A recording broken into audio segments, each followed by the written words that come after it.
하나님 아버지 감사합니다. 저희들에게 또 새로운 또 주의를 허락하여 주신 것 감사합니다. 신령과 진정으로 주님 앞에 나아가오니 저희들 마음을 열어 주시옵시고 성령께서 충만하게 임하여 주시옵소서. 지금은 또 당신의 말씀을 저희들이 받듭니다. 아버지 말씀 가운데 당신의 뜻을 밝히 보여주시고 우리가 그것을 이해하고 알고 삶 가운데 실천해서 정말 우리의 삶이 당신께서 보시기에 복된 인생 되게 하여 주시옵소서. 감사합니다. 예수 그리스도 이름 받들어 기도 올리옵나이다. 아멘.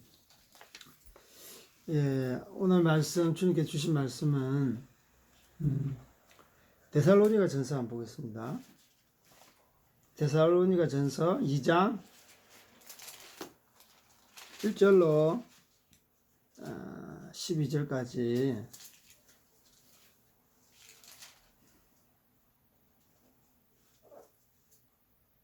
1절로 12절까지 우리 한 목소리로 읽겠어요. 데살로니가 전서 2장 1절로 12절 시작. 형제들아, 우리가 너희 가운데 들어간 것이 헛되지 않은 줄 너희가 친히 아나니 너희가 아는 바와 같이 우리가 먼저 빌립보에서 고난과 능욕을 당하였으나 우리 하나님을 힘입어 많은 싸움 중에 하나님의 복음을 너희에게 전하였노라.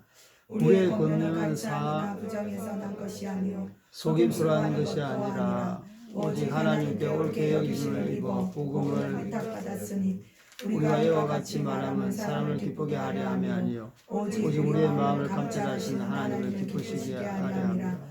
너희도 알거니와 우리가 아무 때에도 아침한 말이나 탐심의 탈을 쓰지 아니한 것을 하나님이 증언하시느니라. 또한 우리가 너희에게서든지 다른 이에게서든지 사람에게서 영광을 구하지 아니하였노라. 우리는 그리스도의 사도로서 마땅히 권위를 주장할 수 있으나 도리어 너희 가운데서 유순한 자가 되어 부모와 자기 자녀를 기름과 같이 하였으니 우리가 이같이 너희를 사모하여 하나님의 복음뿐 아니라 우리의 목숨까지도 너희에게 주기를 기뻐하면 너희가 우리의 사랑하는 자들이라. 형제들아, 우리의 수고와 애쓴 것을 너희가 기억하리니 너희 아무에게도 배를 끼치지 아니하리고 밤낮으로 일하면서 너희에게 하나님의 복음을 전하였노라. 우리가 너희 믿는 일을 향하여 어떻게 거룩하고 옳고 흠없이 행하였는지에 대하여 너희가 증인이요 하나님도 그러하시도다. 너희도 아는 바와 같이 우리가 너희 각 사람에게 아버지가 자기 자녀에게 하듯 권면하고 이러고 경계하느니 이는 너희를 부르사 자기 나라와 영광에 이르게 하시고 하나님께 합당히 행하려 함이라. 아멘.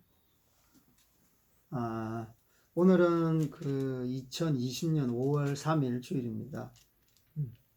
오늘은 좀 특별한 날인데 우리가 가정에서 작년 2019년 5월 5일 날 첫 예배를 드렸어요. 그래서 뭐 주일하고 날짜가 약간 맞지 않은데 오늘은 5월 3일. 그리고 이틀이 지나면 5월 5일인데 그러면 이제 주일이 지나가 버리니까 사실상 오늘이 딱 1년, 그래서 교회를 우리가 땅 가운데 설립하고 개척한 지가 딱 1년 되는 의미 있는 날인데 또 특이하게 오늘 또 집에서 예배를 드리게 되었는데 하나님의 뜻인 줄 압니다.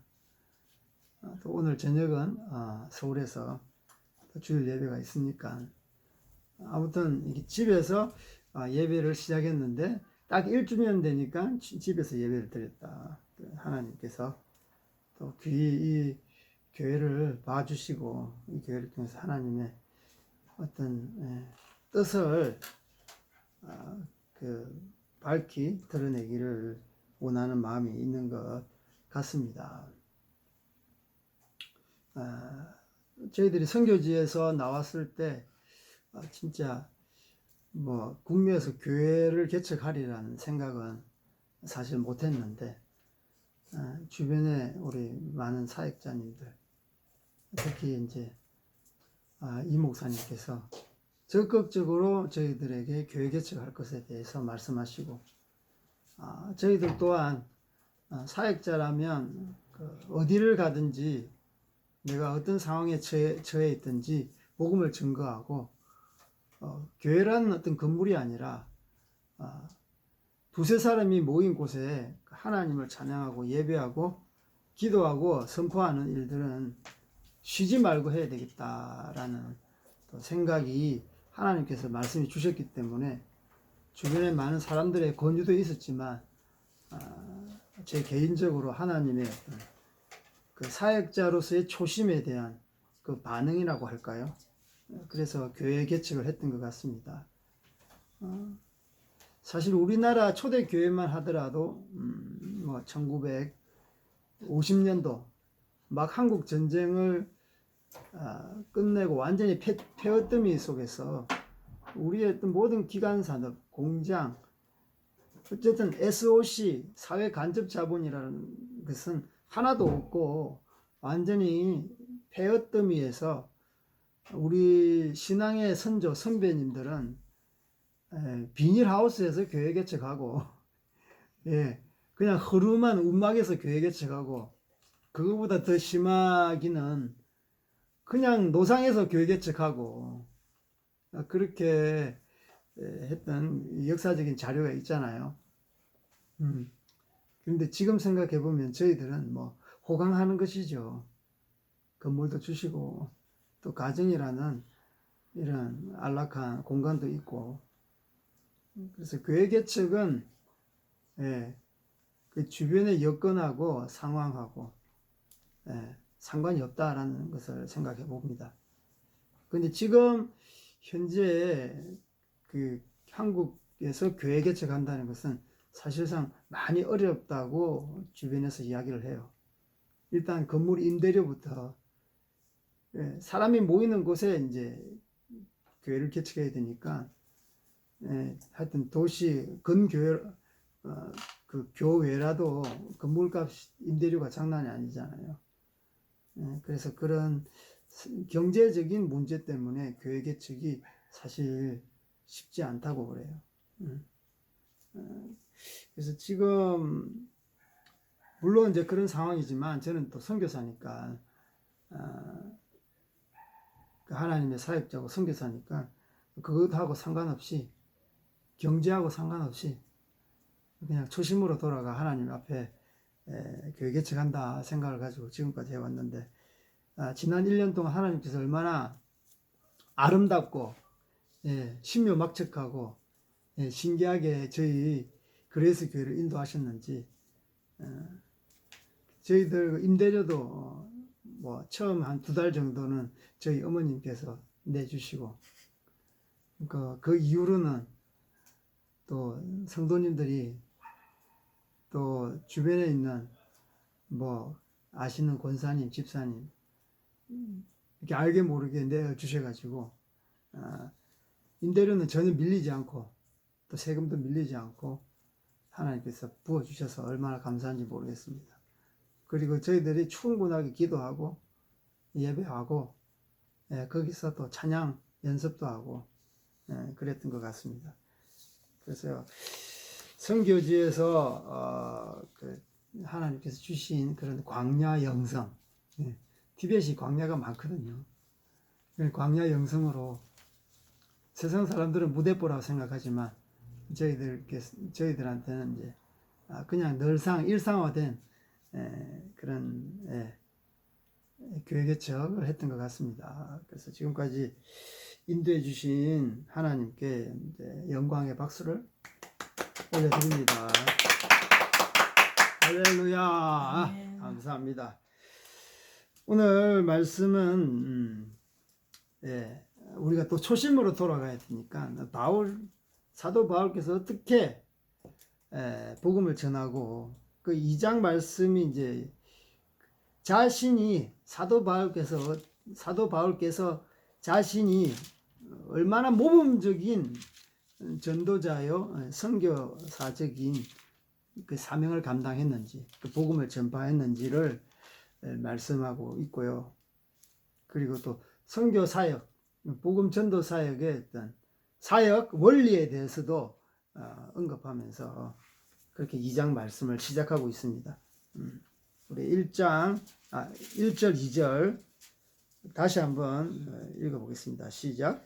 형제들아, 우리가 너희 가운데 들어간 것이 헛되지 않은 줄을 너희가 친히 아나니 너희가 아는 바와 같이 우리가 먼저 빌립보에서 권한과 능력을 나가였으나 우리 하나님의 힘입어 많은 싸움 중에 하나님의 복음을 너희에게 전하였노라. 아멘. 자, 1절, 2절은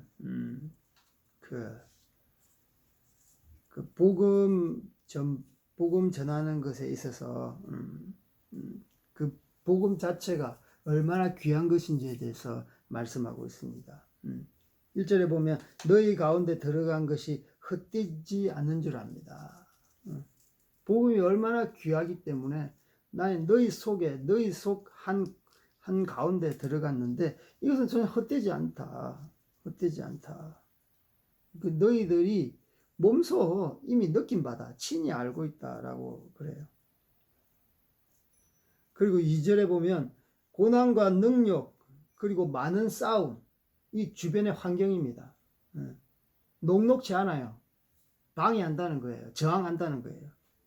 고난과 능력 그 수많은 그런 싸움과 영적인 또 싸움 많은 싸움 중에 내가 너희에게 복음을 전했다. 왜냐? 이 복음이 정말 지고지순한 이 가치가 있기 때문에 나는 너희 속에 들어갔고 나는 너희 속에 들어가기 위해서 주변에 있는 많은 환난과 고난과 역경과 능력과 그리고 많은 싸움 방해를 하지만 나는 하나님의 그 능력에 힘입어 너희들에게 복음을 전했다. 그래서 복음의 가치가 얼마나 높은지 지고한지를 말씀하고 있습니다. 그래서 복음의 가치가 지고하기 때문에 주변 환경에 주목하지 않았어요. 주목하지 않았어요. 보면 너희 가운데로 들어갔다라고 해요. 복음을 전하려면요 깊숙하게 들어가야 되는 것입니다. 기도만 해서는 되는 게 아니에요. 찬양하고 예배만 해서 되는 게 아니에요. 거기 가서 직접 무슨 일을 해야 되는데 바로 그것이 선교 사명이에요. 이방 민족에게 복음을 전하는데 야 이방 민족아 복음 전하러 좀 내려와라. 이곳으로 와라. 맛있는 거 사줄게. 여기서 돈 많이 벌게 해줄게. 그게 아니에요. 직접 복음을 들고 그 민족 가운데 그 지역 가운데 그 나라 가운데 들어가는 것이 이 복음의 가치를 갖다가 소멸시키지 않는 것입니다. 복음은요 살아 역사하시기 때문에 누군가는 두 발을 움직여서 그 땅 가운데서 전해져야 되는 것이죠. 그래서 너희 가운데 들어갔다. 그냥 너희에게 갔다라는 게 아니라 너희 한복판에 들어간 거예요. 지금 이제 많은 선교지에 복음의 문이 계속 닫히고 있습니다. 특히 인도 땅 가운데는 예전에는 그래도 비자를 잘 주었는데 지금은 비자를 잘 안 주잖아요. 비즈니스를 하더라도 비즈니스 돈 많은 사람 외에는 못하도록 비즈니스 장벽을 계속 중국 또한 마찬가지입니다. 시진핑 정부 들어서 자기의 체제가 자신의 나라 자기의 왕국의 체제가 무너뜨려지니까 종교절에 새로운 것을 계속 정책을 입안해 가지고 기독교 세력이 이 중국 가운데 들어오지 못하게 해요. 시진핑 정부 들어서 한국 사람, 서양 사람, 선교사를 수천 명 다 내쫓았어요. 그리고 복음을 증거하는 중국 현지 사역자들도 감금해가지고 취조하고 그런 일들이 일어나고 있는 것이죠. 그래서 세계 모든 선교지가 복음을 갖다가 환영하지는 않습니다. 그러면 우리가 그냥 넋놓고 있어야 됩니까? 그렇지 않은 거예요. 그럼에도 불구하고 두 발을 이용해서 그 땅 가운데 들어가서 복음을 전해야 되는데 하나님께서 지혜를 주셔야죠. 그래서 다양한 방법이 있는 거예요. 다양한 방법이.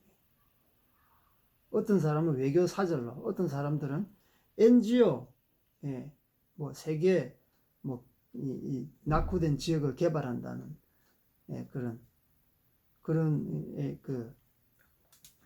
옷으로 갈아입는 성직자의 옷으로 그냥 들어갈 수가 없는 거잖아요. 그래서 복음 전하는 것은 자신을 바꾸는 것이다. 자신을 바꾸는 것이다. 자기에게 오라는 것이 아니라 자기를 바꾸어서 현지인 수준으로 낮춰지는 것이다. 너희 가운데 들어간 것 이 자체가 자기 권리 포기예요. 내 스타일로 너희들이 이 안으로 들어와라. 나의 어떤 프레임으로 들어와라. 그게 아니에요. 나의 성직자의 옷을 이렇게 벗어버리고 예, 세상의 옷으로 입는 거예요. 왜냐하면 복음이 가치가 있기 때문에. 복음이 가치가 있기 때문에 나의 철학, 내가 생각했던 그 어떤 복음, 내가 이해했던 복음은 자기 생각이고 그 복음은 변치 않아요. 하나님의 의의 말씀, 그것은 변치가 않는다고요. 그래서 자기를 변화시키는 것. 사도 바울은 바로 그거예요. 사도 바울은 세상 어떤 사람보다도 내세울 만한 게 너무 많았어요. 뭐 가마리엘 가문이라고 그러잖아요. 가마리엘.